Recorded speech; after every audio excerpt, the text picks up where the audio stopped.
I'm fascinated, first of all, by the lectionary, the history of the lectionary itself.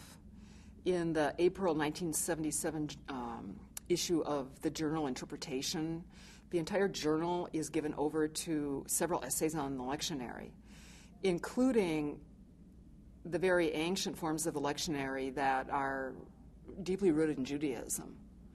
The Palestinian and Babylonian lectionary cycles going back many, many centuries, but also some of the proposals people have had as lectionary committees come together or dissolve. For example, the proposal that we should have a 4-year lectionary so that John has its own gospel year, or another proposal that was on the table is one of my favorites, and that's to have a 7-year lectionary so that every book in the Bible can be preached on, if possible. But we have our 3-year lectionary, and that's a reality. And I think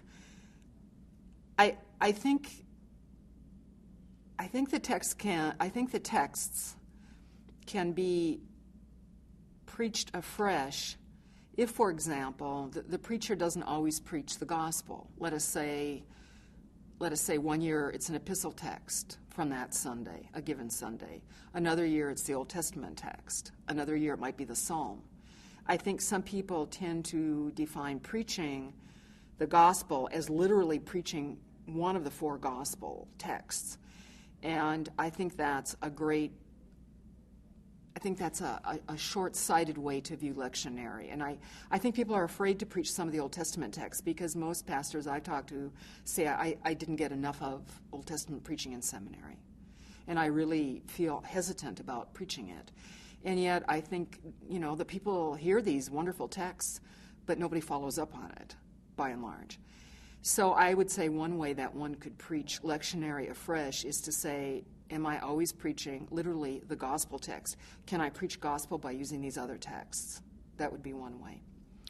Another way, too, is that I would urge people once in a while to think about doing what Luther called rose sermons, namely pick some times, maybe seasonal times like Advent or Lent, and do a series of sermons on a continuous reading from a text. I mean, you could use the epistle text for that year, or a number of them, and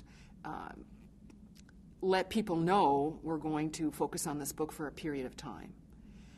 And so I think lectionary can be refreshed by doing things both within it and around it. I think people sometimes think there are lectionary police out there who are going to nail them if they don't preach the lectionary as the bulletin states it. But I also think that it's a wonderful opportunity to educate people to different biblical translations, to the epistles, to the Old Testament, and maybe to take some continuous readings over a period of time to coincide with, say, key realities in life of a congregation.